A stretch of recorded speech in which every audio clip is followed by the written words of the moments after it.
श्री स्वामी समर्थ. जय जय स्वामी समर्थ. माझ्या स्वामी कृपा चॅनलमध्ये सर्वांना नमस्कार. देवघरात बाळकृष्णांच्या मूर्तीच्या शेजारी चुकून सुद्धा ठेवू नका ही मूर्ती, नाहीतर भयंकर दोष लागेल. नमस्कार मित्रांनो. श्री स्वामी समर्थ. आपल्या देवघरामध्ये कुलदेवीची, लक्ष्मीची, गणपतीची, त्याचबरोबर अन्नपूर्णा मातेची आणि बाळकृष्णांची मूर्ती आपण आपल्या देवघरात ठेवतो. पण या काही मूर्ती आहे, या चुका तुम्ही मूर्ती ठेवताना करताय. आपण काही चुका करतो, पण आज आपण पाहणार आहोत की देवघरामध्ये बाळकृष्णांची मूर्ती ठेवलेली असेल तर या चुका करू नका. आणि बाळकृष्णांच्या ज्या पूजेमध्ये नियमसुद्धा आहेत आणि ते नियमसुद्धा आपण या व्हिडिओमध्ये पाहणार आहोत. तरी हा व्हिडिओ शेवटपर्यंत नक्की पहा आणि कमेंटमध्ये लिहा श्री स्वामी समर्थ. मित्रांनो, भगवान श्रीकृष्णांच्या बाळरूपाला बाळकृष्ण असं म्हटलं जातं.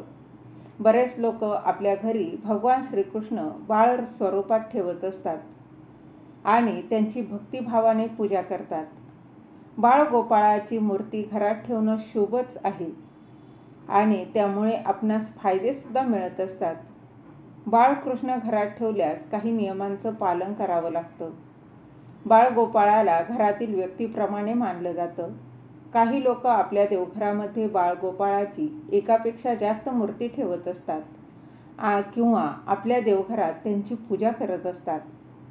बाळकृष्णांच्या एकापेक्षा जास्त मूर्ती देवघरात ठेवणं शुभ मानलं जात नाही.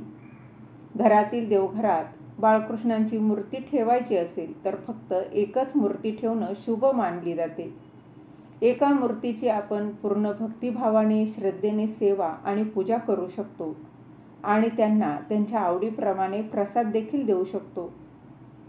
शिवाय एका मूर्तीची देव्हाऱ्यात योग्य देखभाल करणं देखील शक्य असतं.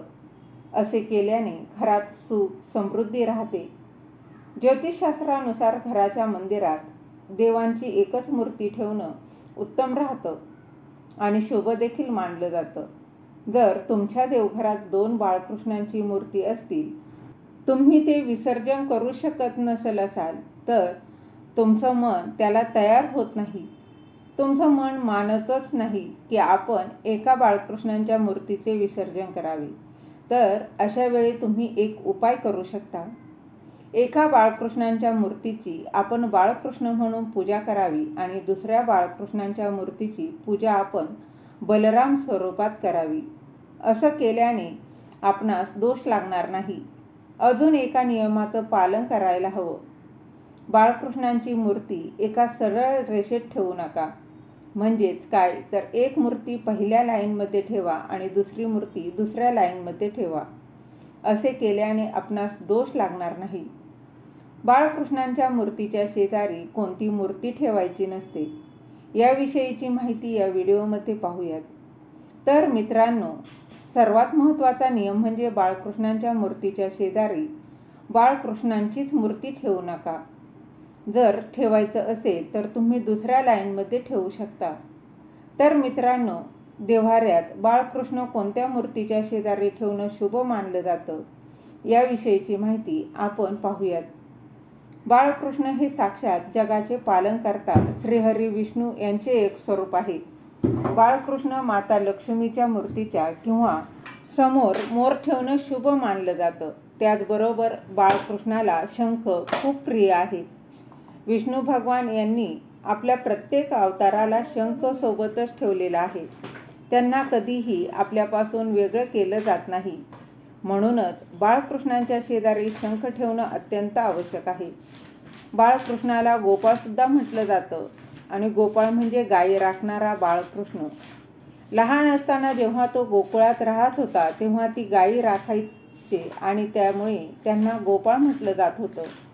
म्हणूनच गायीची मूर्ती बाळकृष्णांच्या शेजारी ठेवणं शुभ मानलं जातं. शिवलिंग आकाराचे किंवा 3 इंचाच्या आकाराची मूर्ती देवाला ठेवणं शुभ मानली जाते. त्यापेक्षा मोठ्या मूर्तीची घरातील मंदिरात पूजा किंवा प्राणप्रतिष्ठा करू नये.